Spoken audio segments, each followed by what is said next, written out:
Yung nila sa akin is What happens when a 20-year-old precision machine meets a power player with a history of crumbling under pressure?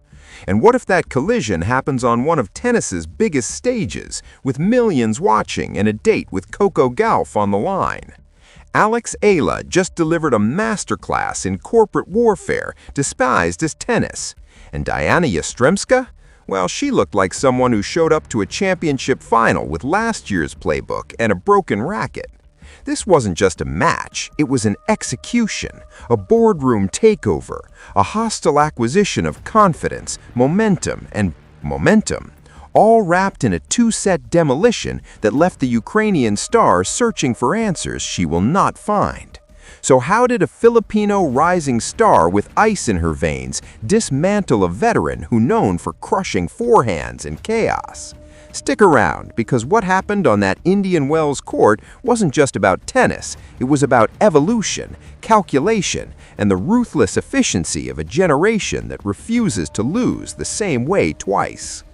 Quick favor, if you're loving this breakdown, hit that subscribe button.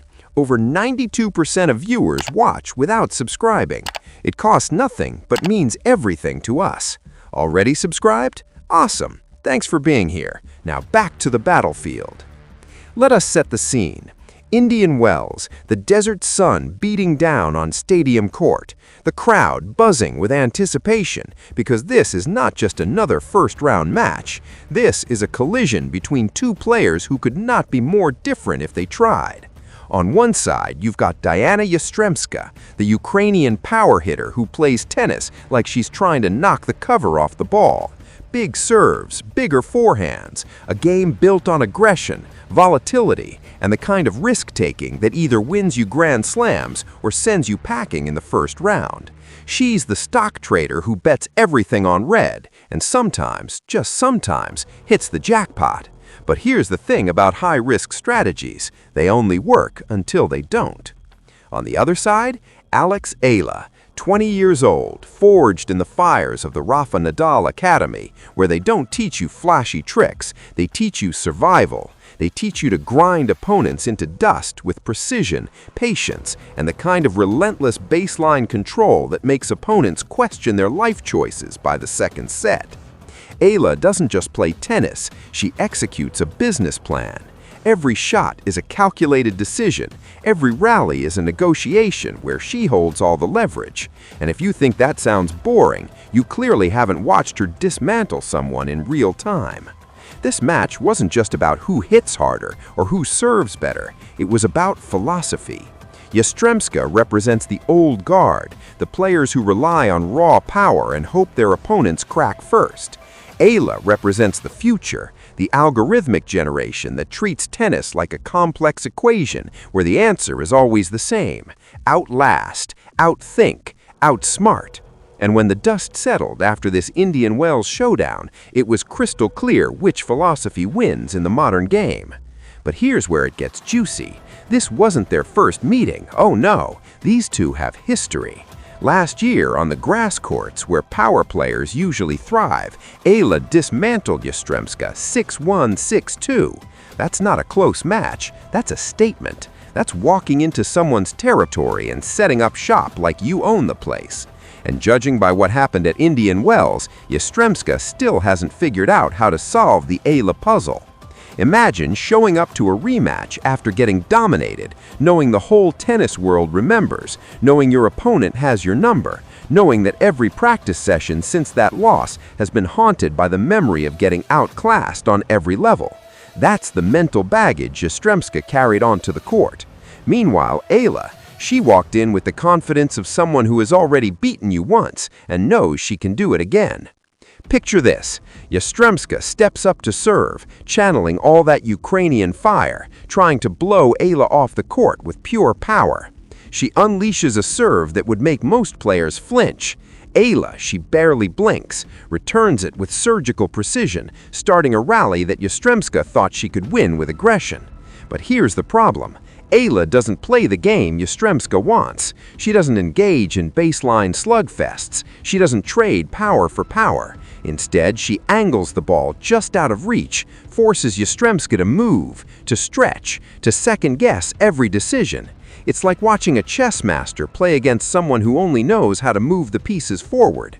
Sure, you might capture a pawn or two, but eventually checkmate is inevitable.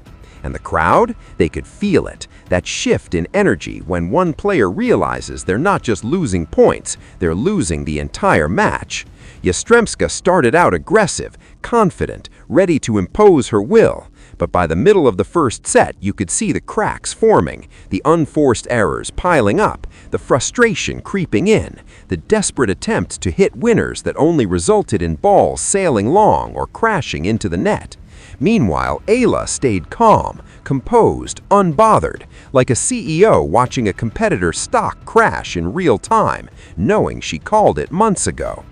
But let's talk about what this match really meant beyond the scoreline, because this wasn't just about advancing to the second round. This was about positioning, about leverage, about setting up a potential blockbuster showdown that could shift the entire trajectory of a career. If Eala won, and spoiler alert, she absolutely did, her next opponent would be none other than Coco Gauff. Yes, that Coco Gauff, American superstar, Grand Slam champion, the face of tennis's new generation. A match against Gauff at Indian Wells is not just another second-round match. It's prime time, it's headlines, it's the kind of exposure that turns rising stars into household names.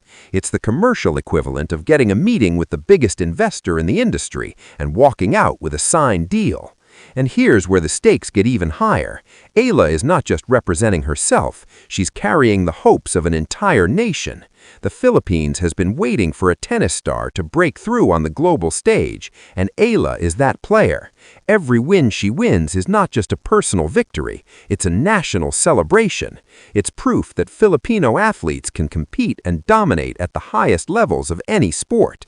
The geopolitical weight of this match might sound dramatic, but in the world of international tennis, representation matters, success matters, and when you're the one carrying that torch, every win feels like planting a flag on new territory. So when Eala stepped onto that Indian Wells court, she was not just playing for ranking points. She was playing for legacy, for opportunity, for the chance to stand across the net from one of the biggest names in tennis and prove that she belongs in that conversation. And Dayana Yastremska? She was the obstacle standing between Eala and that moment. The problem for Yastremska is that Eala treats obstacles like spreadsheets. You analyze them, you identify weaknesses, you execute a plan, and you move on. Let us talk tactics, because this is where Eala's Rafa Nadal Academy training becomes absolutely lethal. The Nadal Academy does not produce flashy players who rely on moments of brilliance. It produces grinders, players who can outlast anyone in a physical battle.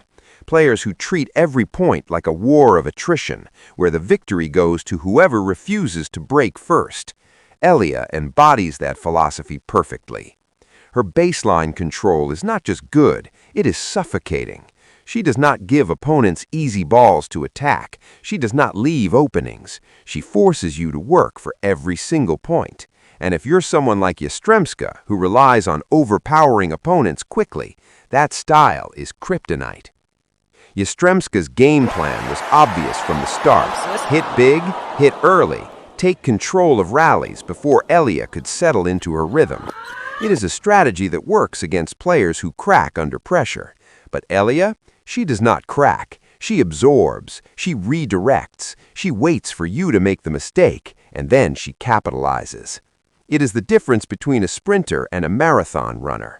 Yastremska came out firing, trying to end points in 3 shots or less. Eala was perfectly content letting rallies extend to 10, 15, 20 shots, knowing that eventually Yastremska's high-risk approach would backfire. And boy, did it backfire. Yastremska's unforced error count started climbing like a stock market bubble about to burst. Forehands that were supposed to be winners, sailing long. Serves that should have set up easy points, hitting the net. The harder she tried to force the issue, the more the match slipped away. Meanwhile, Eala stayed in her lane, consistent, precise, unbothered. She was not trying to hit the shot of the tournament, she was trying to win the point. And that difference in mindset was the difference between victory and humiliation. Here's the thing about high-level tennis.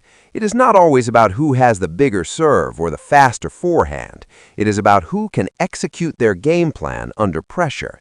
It is about who can adapt when things are not going their way. It is about mental toughness, resilience, and the ability to stay composed when everything around you is chaos. Yastremska walked into this match with power and aggression. Eala walked in with a blueprint. And in modern tennis, blueprints beat brute force every single time. By the time the second set rolled around, the match was already over.